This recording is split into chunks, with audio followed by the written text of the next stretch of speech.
Okay guys, तो आज है डे 14 और डे 14 का पहला क्वेश्चन जो कि मैक्रो इकोनॉमिक्स से है और आईआईटी गेट 2023 का सवाल है। ओके, तो चलिए गाइस हम लोग डे 14 का पहला क्वेश्चन करते हैं। ठीक है, जो कि आईआईटी गेट 2023 क्वेश्चन नंबर 60 है।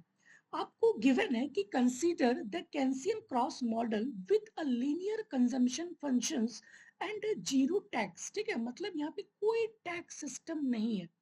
Okay, where the government purchase is 100 rupees and the equilibrium income is 1300. Okay, if the government purchase is increased to 125, ठीक है, तो पहले कितना था 100 था। अब ये 100 से अगर बढ़ा के इंक्रीज किया जाता है 125 पे, तो इसका जो इक्विलिब्रियम इनकम कितना बढ़ता है, दैट इज 1400। मतलब पहले कितना था 1300, so that is 1300 to 1400 जो है बढ़ गया। Using this informations the marginal propensity to consume is what. तो बेसिकली आपको यहाँ पे एमपीसी निकालना है कि एमपीसी क्या होगा।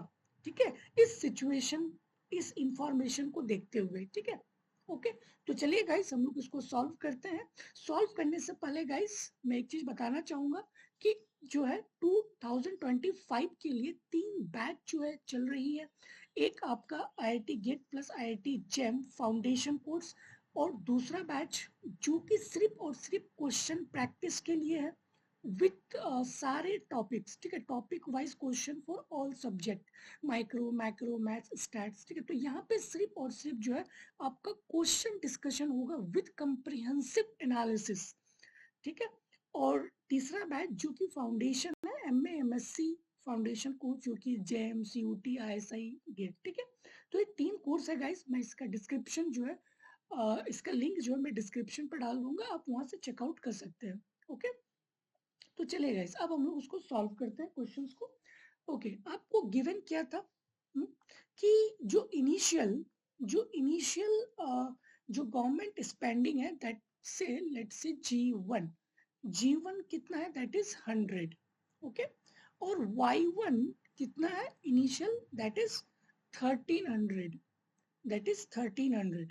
अब न्यू परचेज जो है, न्यू परचेज कितना होता है, दैट इज जी2 का वैल्यू क्या होता है 125, और y2 जो इनिशियल न्यू इक्विलिब्रियम जो है that is new equilibrium, that is y2, that would be the 1400, that would be the 1400। तो गाइस अगर मैं आपको बोलूं कि बताओ इसका चेंज कितना हुआ, change in the government spending.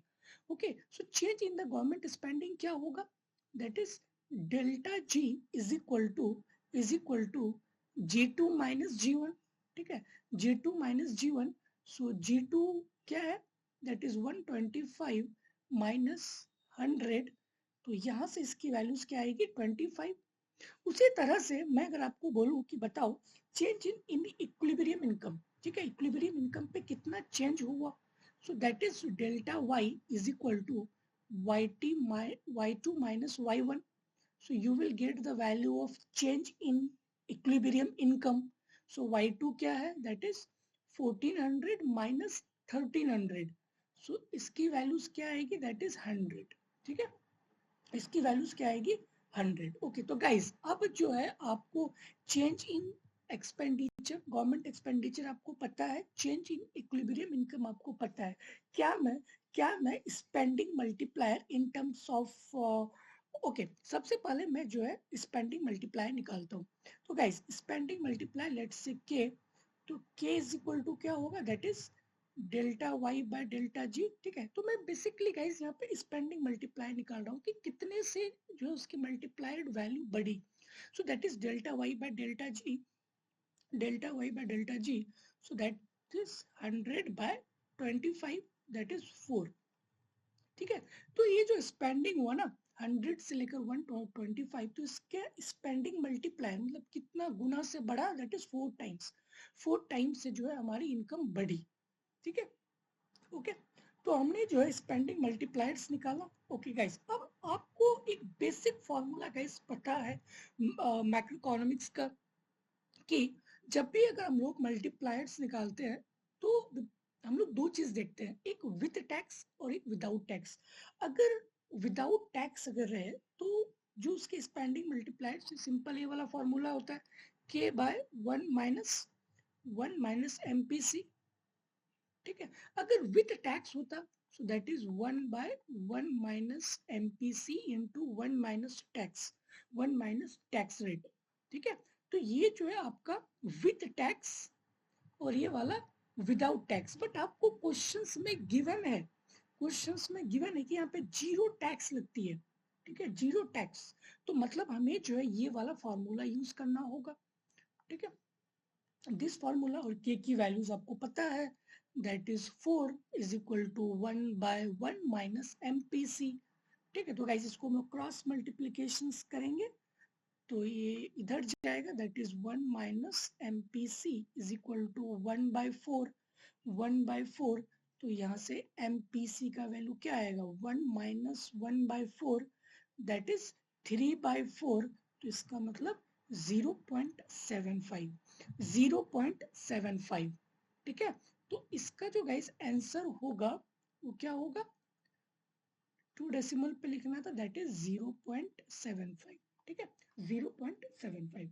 तो गाइस आपको सारे इंफॉर्मेशंस गिवन थे, बट आपको बेसिक जो फॉर्मूला है, ठीक है, कैंसियन क्रॉस मल्टीप्लायर का, वो आपको आना चाहिए, then you will solve this kind of problems. यहाँ पे तो गाइस हर चीज आपको गिवन है, ठीक है। आपको इनिशियल गवर्नमेंट एक्सपेंडिचर्स पता है, G2 इतना है, 125 है, initial equilibrium this, final equilibrium is this, तो कितना चेंज होगा, तो दिस मस्ट चेंज, तो ठीक है, इतना चेंज हुआ तो मैं इसकी मल्टीप्लायर वैल्यूज निकालता हूँ, स्पेंडिंग मल्टीप्लायर, तो स्पेंडिंग मल्टीप्लायर्स की वैल्यूज 4 आया और आपको वहां पे गिवन है कि ये जो है विदाउट टैक्स सिस्टम है, तो विदाउट टैक्स सिस्टम का ये बेसिक सा फॉर्मूला होता है मैक्रो इकोनॉमिक्स में, that is k is equal to 1/1 minus MPC, so 4 is equal to 1/1 minus MPC, तो यहाँ से आपको MPC की वैल्यूज आ गई, ठीक है, दैट वुड बी 0.75, ठीक है,